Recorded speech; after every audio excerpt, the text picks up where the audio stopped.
Dios les bendiga, amados hermanos. Hoy, el último día del mes de marzo 31, quisiera traer un tema muy importante con respecto a la crucifixión de Cristo. Y hay tanto que hablar durante esta Semana Santa en la cual no nos daría el tiempo, pero voy a tratar de resumir todo lo que ocurre en esta semana.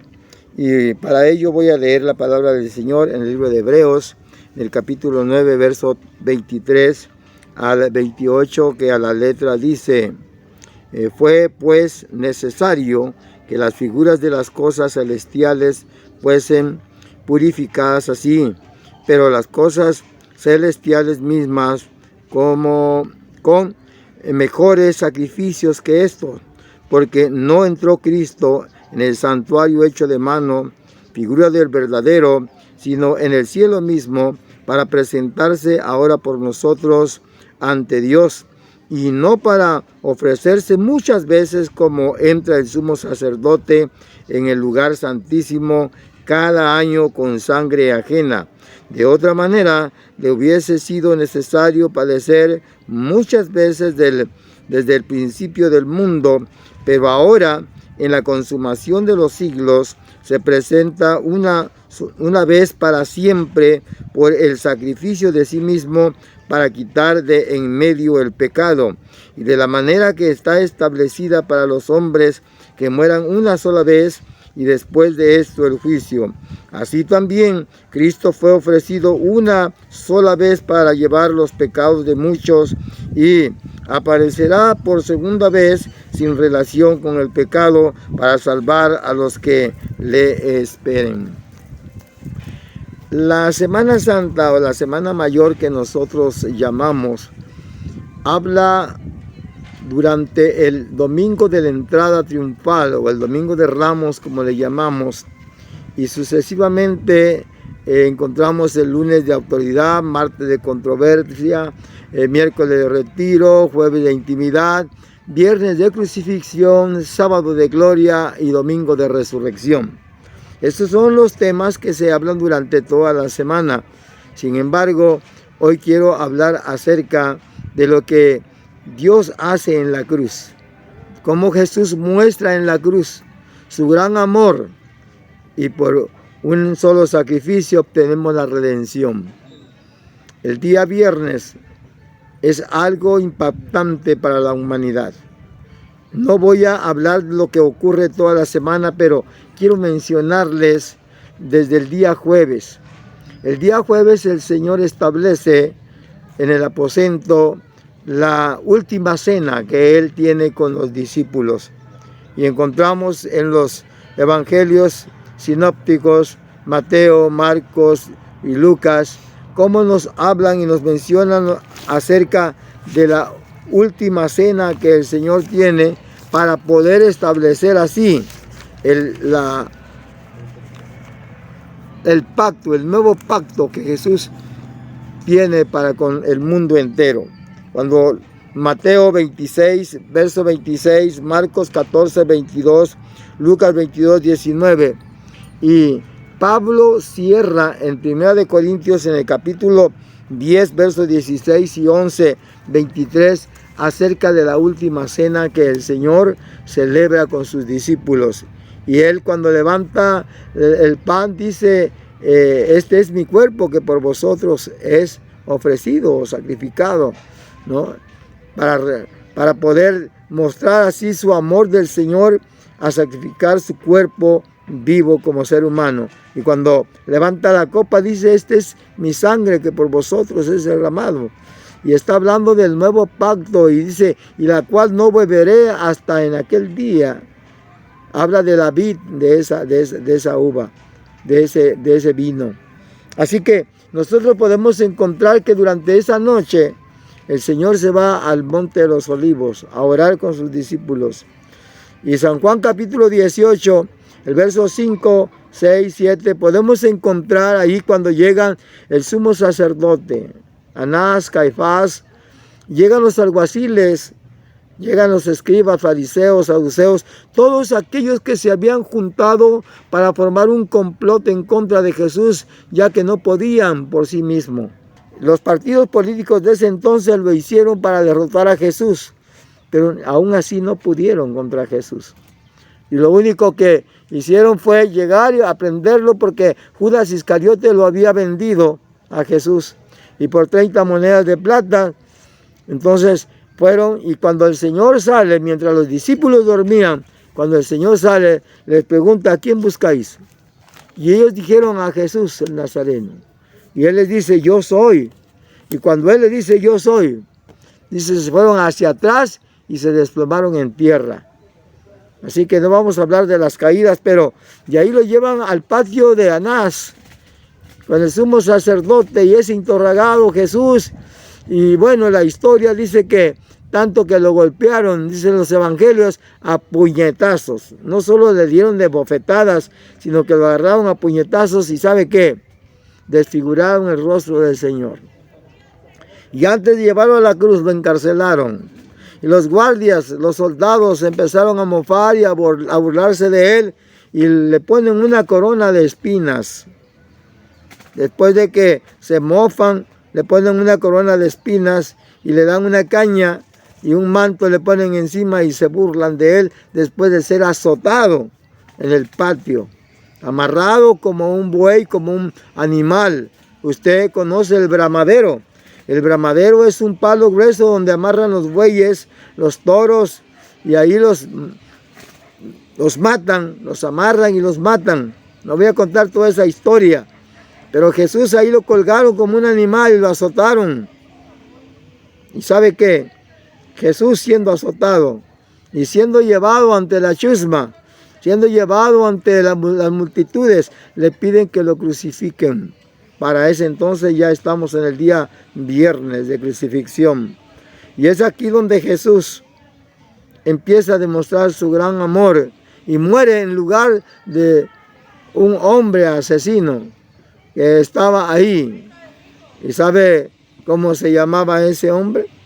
Bueno, sabe que ese hombre asesino había sido un ladrón, había sido un agitador del pueblo. Sin embargo, cuando Jesús muere en el lugar, o es encarcelado, o es azotado en el lugar de aquellos que realmente merecían morir, como Jesús murió, como los otros ladrones murieron. Así que nosotros podemos imaginar lo que Jesús hace por la humanidad. Y entonces, después de que lo coronan, lo llevan ante las multitudes y empiezan a gritar por medio de aquellos agitadores: crucifícale, crucifícale. ¿A quién soltamos? ¿A Barrabás o a Jesús? Y vemos cómo Jesús toma el lugar de Barrabás. Y la gente sin Cristo, lo bueno le llama malo y lo malo le llama bueno.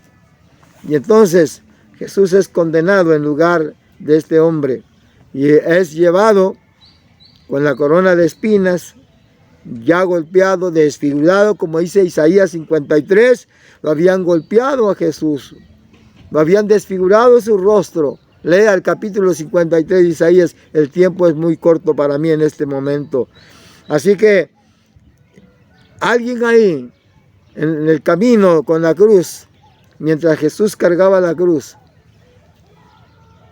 le ayudó para poder ver la parte del hombre, la participación del hombre.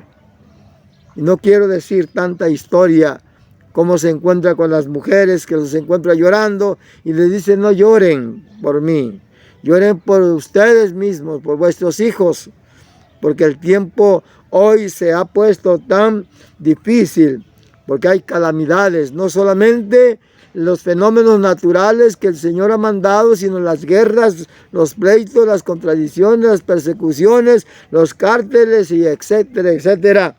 Ha venido a agitar el pueblo, la humanidad y sobre todo las multitudes de religiones que han surgido con los falsos profetas, los falsos maestros, los falsos apóstoles, etcétera, etcétera. Está siendo perseguida la verdadera iglesia de la cual nosotros predicamos y testificamos de ese Cristo maravilloso. El domingo pasado di un testimonio de cómo Dios guardó mi vida en un accidente donde todos los que me veían decían que no era yo el chofer porque me veían ilesos como estoy acá, hoy predicando después de 10 días. Hay tantas cosas de hablar de Jesús, pero cuando el Señor es llevado al Monte Calvario, quiero ir rapidito, suceden tantas cosas que tengo 1000 sermones para esta Semana Santa, pero quiero hablar 4 sucesos importantes que ocurrieron en el Calvario. Cuando el Señor muere, lo crucifican, se encuentran las 7 palabras.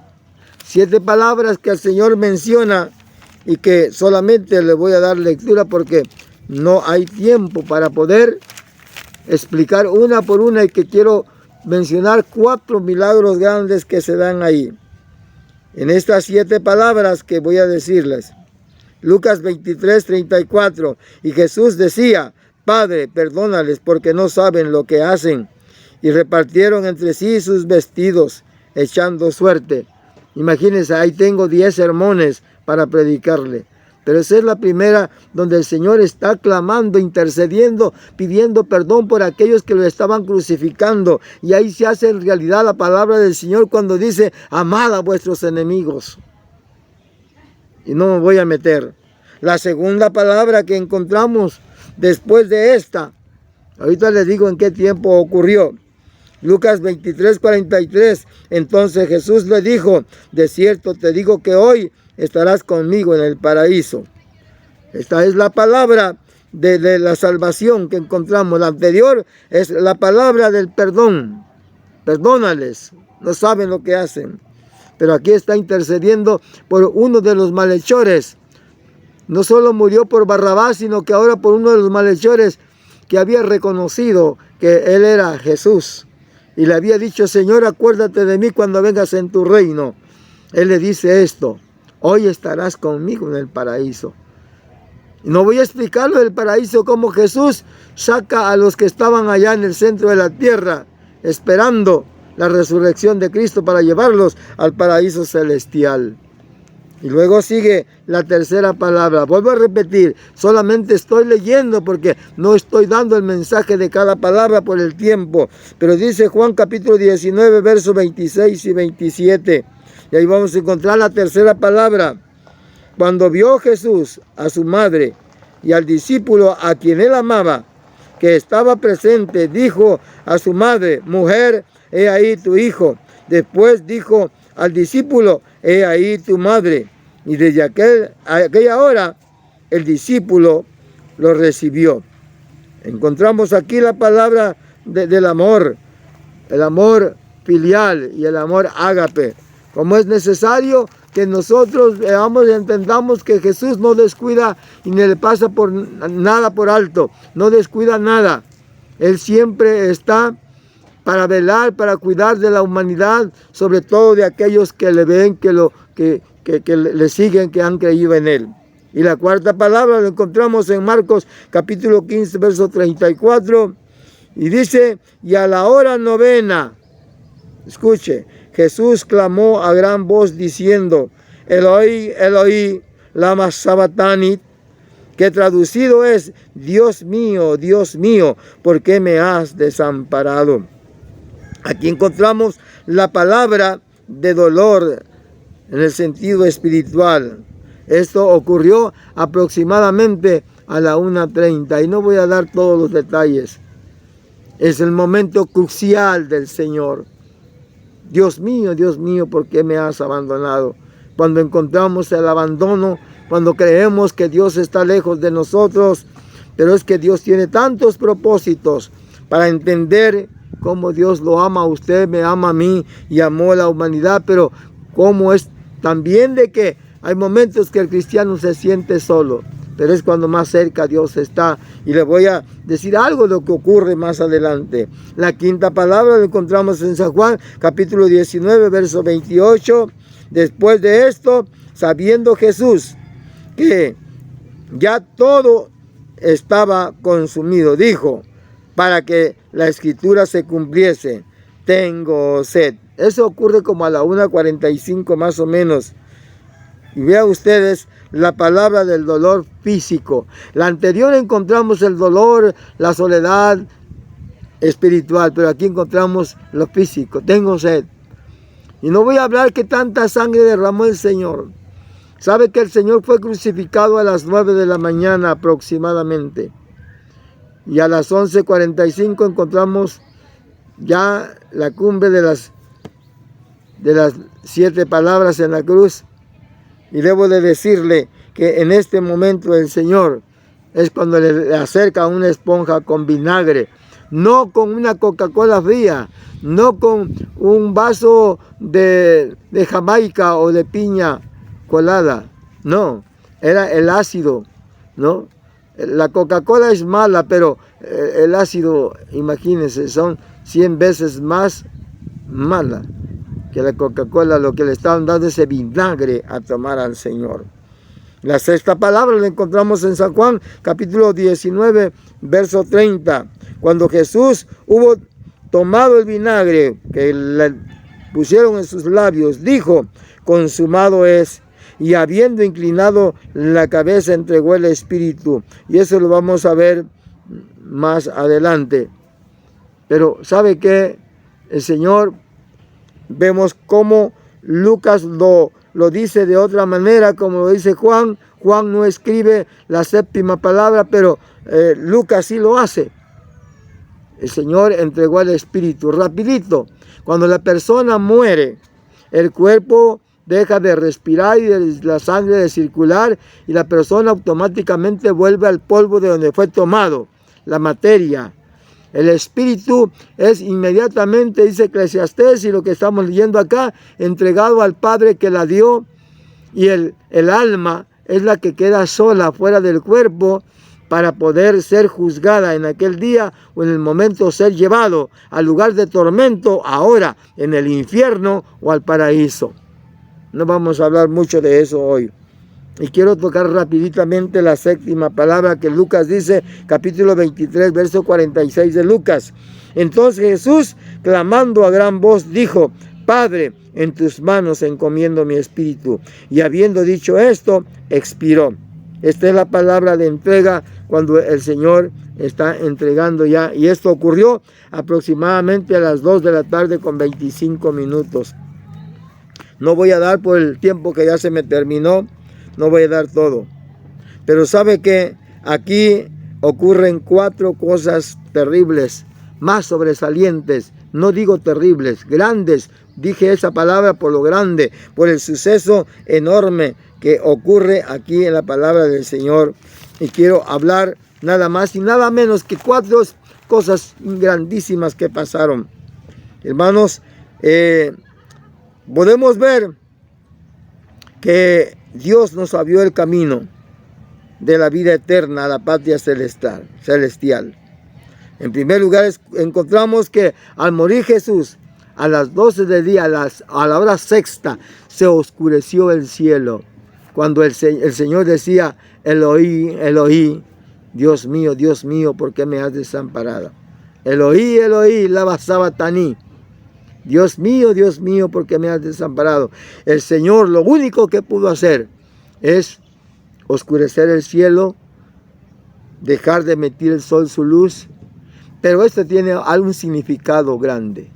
Y hasta como a las 3 de la tarde, el cielo se mantuvo oscuro. Hermanos, Dios muriendo en la oscuridad del pecado del hombre, muriendo en la oscuridad de los problemas, de las necesidades, de las enfermedades, de las aflicciones, de los apuros de la humanidad. Muriendo en la oscuridad porque llevaba la carga del pecado. Muriendo en la oscuridad porque hay tantas cosas que podemos hablar de lo que Dios hizo en esa cruz para poder redimir a la humanidad. Muriendo en la oscuridad de aquellos que han transversado la palabra del Señor.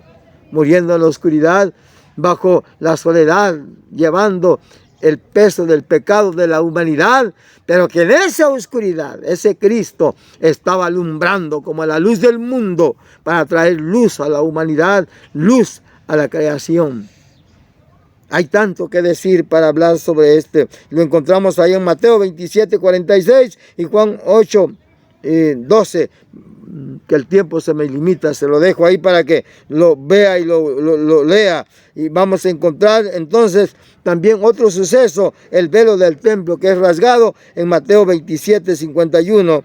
Y ahí vamos a encontrar algo más importante de Hebreos capítulo 10, 21 al 22, como Jesús es el único camino, como Jesús es el único sacerdote, como Jesús es el único intercesor, dice Apocalipsis, como el sumo sacerdote, Apocalipsis 1:6 y Hebreos 4:16, que ya no nos da tiempo. Pero vamos a ver cómo el velo del templo se rasga en dos. El velo del templo medía aproximadamente 10 metros de largo, de alto, y el gruesor era aproximadamente 10 centímetros. Así que para romper el velo del templo mire, voy a explicarle brevemente lo que el templo constituía en sí. Estaban los atrios de los gentiles muy afuera, y adentro estaban los atrios de los judíos, y luego seguía el atrio de las mujeres y los niños, y estaba el lugar donde estaban los sacerdotes, los cuales solamente podían entrar en el lugar santo. Pero había otro lugar que se llamaba el lugar santísimo, el cual dividía este velo que le estoy hablando entre el lugar santísimo y el lugar santo, y que cada año el sumo sacerdote podía entrar solamente para ofrecer el sacrificio que leímos en el libro de Hebreos, con sangre ajena. Y se sacrificaba el macho cabrío, ¿no? Solamente de un año, sin defecto, sin nada de defecto. Tenía que ser de un año. Y no voy a explicar todo eso que se encuentra en Éxodo capítulo 10, para hablar de la Pascua y de la sangre que se derramaba de ese macho para untar los dinteles de las puertas de los judíos cuando pasó la 10ª plaga de la muerte de los hijos de los primogénitos. Esa sangre que cubrió la vida de los primogénitos, que tampoco vamos a hablar del significado de todo eso porque el tiempo se me ha terminado. Debo de decirles que esa sangre, que es la que el Cordero de Dios había entonces derramado en la cruz, dice que un rayo del cielo vino de arriba hacia abajo, no de abajo hacia arriba, de arriba hacia abajo, y partió el velo del templo en dos para poder tener acceso directo, porque en ese tiempo solamente el sumo sacerdote podía entrar cada año a hacer el sacrificio para interceder por el pueblo judío. Sin embargo, hoy el Señor ha abierto ese camino, lo que dice San Juan 14:6. Yo soy el camino, la verdad y la vida, y nadie viene al Padre si no es por mí. Ese camino que fue abierto para que toda la humanidad, sin acepción alguna, sin distinción alguna, podamos entrar. El requisito es creer en Cristo, aceptar a Cristo como su único y suficiente Salvador. Y Él es el camino que nos conduce a la vida eterna. No es la religión, no son las sectas, no es el día sábado, no son las comidas, no son las lunas nuevas. Es Cristo que derramó su sangre en la cruz del Calvario, y a través de Él podemos llegar a la patria celestial. Él es el único camino, y por eso el velo del templo se rasgó en dos. Y hay algo más todavía. No solamente el velo del templo. A partir de eso, dice la Biblia que los sepulcros fueron abiertos cuando Él muere y cuando Él resucita. Y hay tantas citas que no puedo darles muchas, pero por ejemplo Mateo 27, 51 y 52. Versículo 53.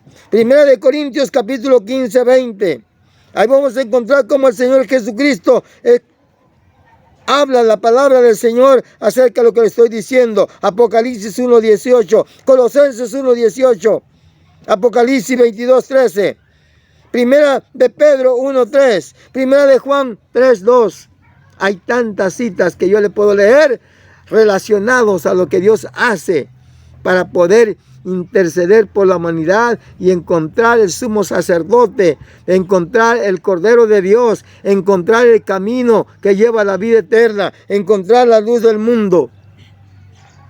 El último suceso que quiero hablar, le dije en un principio que en esto podía predicarles 1000 mensajes, Pero dice el cuarto suceso que quiero mencionar, de lo muy importante acá, es como cuando el centurión romano, según Mateo 27:54, encontramos cómo este hombre que había sido testigo desde la guardia, desde que Jesús lo apresaron, había estado allí para ver todo lo que ocurría con las profecías que se estaban cumpliendo, que son aproximadamente 200 profecías que se cumplen en este suceso, desde la pensión de Cristo hasta la cruz del Calvario y su resurrección, hasta la ascensión. Hay más de 200 profecías que se han cumplido.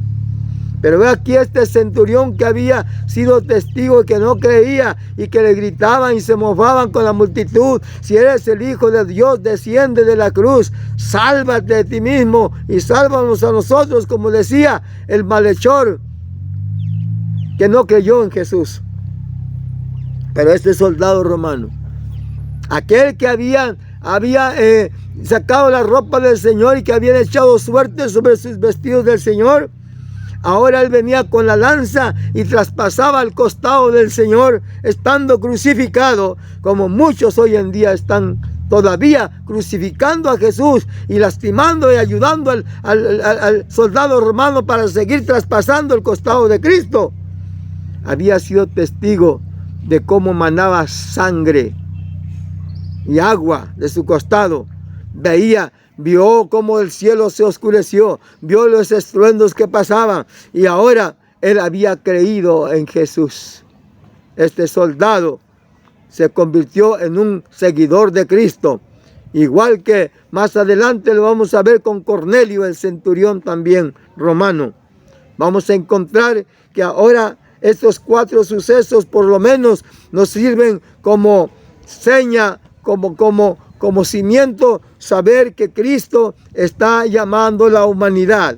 Este domingo de resurrección, hoy Él resucita, hoy Él se levanta antes de que el sol saliese, y vamos a encontrar que hemos creído en un Cristo vivo, no en un crucifijo que está guindado ahí en las paredes o metidos en los nichos, un crucifijo de madera, de barro, de plata, de hierro, de oro, que mucha gente cree que llevarse una cruz en el pecho, como la palabra dice, que no toma su cruz y me sigue, no es digno de mí. No está hablando de esa cruz material, está hablando del sufrimiento de Cristo, está hablando de la pasión de Cristo, está hablando del gran amor que Cristo ha tenido en la humanidad. Les exhorto, les invito para que acepten a Cristo como su Salvador. Es un Cristo vivo, porque Él dijo a la samaritana: ustedes adoran lo que no saben, nosotros adoramos los que sabemos. Dios es espíritu, y los verdaderos adoradores tienen que adorarles en espíritu y en verdad. Si quieres levantarte entre los muertos y tener parte en la primera resurrección, es necesario que aceptes a Cristo como tu único y suficiente Salvador. Cierra tus ojos. Abre las puertas de tu corazón. Sí, cierra tus ojos para ver a Cristo, pero abre la puerta de tu corazón y deja que Cristo, ese Cristo vivo, ese Cristo resucitado, entre en tu corazón, y sabrás que en la cruz del Calvario hubo un sacrificio donde ahí tenemos redención por el gran amor de Cristo, como dice el título de esta lección. Quiero orar por ti, Padre que estás en los cielos. El tiempo se me terminó de esta prédica, pero Señor, tu palabra queda en los corazones y en las vidas de los que nos ven y nos oyen, Señor, y que están abriendo sus corazones para que tú entres en este momento y mores en esas vidas y puedan ver la luz inefable que alumbra la oscuridad, y pueda ver el templo, Señor, lleno de tu gracia, y esa cortina que fue abierta para que tú abrieras el camino para poder tener acceso directamente. En el nombre de Jesús te lo pido, Padre, que obres en esas vidas. Muchas gracias te doy también, Señor, porque tú eres el dador de la vida. Tú también tienes autoridad sobre la muerte, tienes autoridad sobre la vida, y nos diste vida y vida en abundancia. Muchas gracias, Padre, Hijo y Espíritu Santo, por tu amor inefable que demostraste, Señor, al dar tu vida en esa cruz.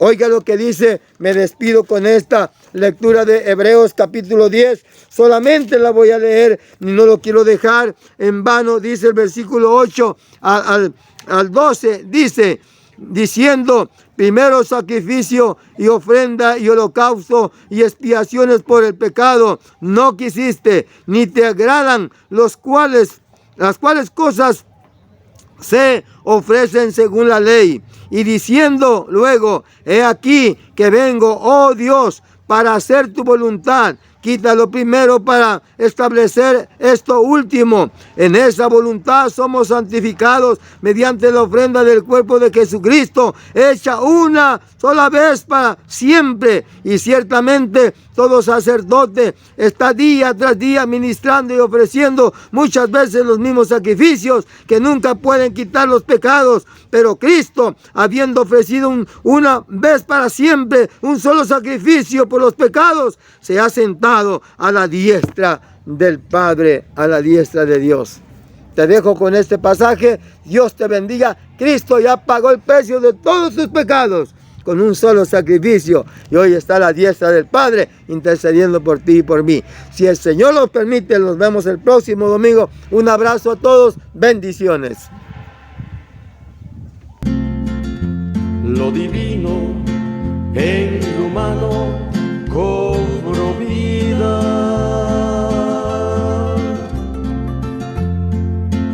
y el reino de los cielos se acercó.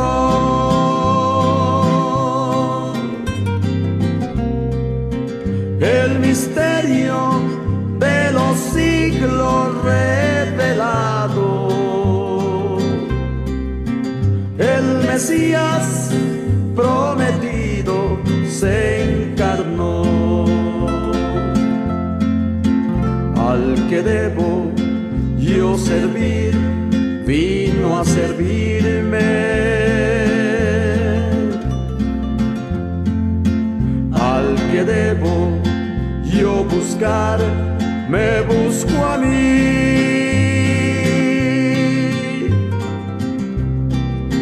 Al que debo yo amar, me amó primero. Por mis culpas, por entero se entregó.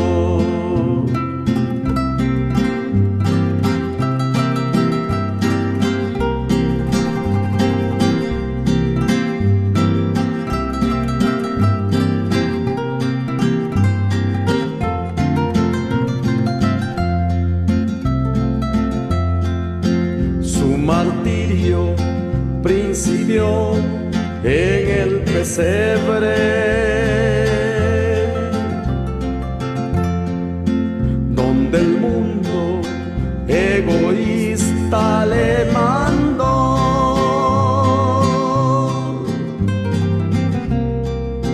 pues no hubo un lugar de tal realeza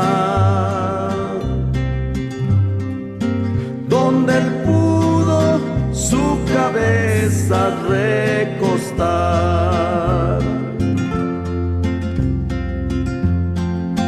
Al que debo yo servir, vino a servirme. Al que debo yo buscar, me busco a mí.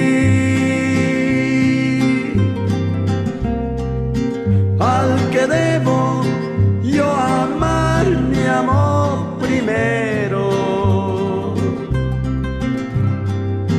Por mis culpas, por entero se entregó. Por mis culpas, por entero se entregó.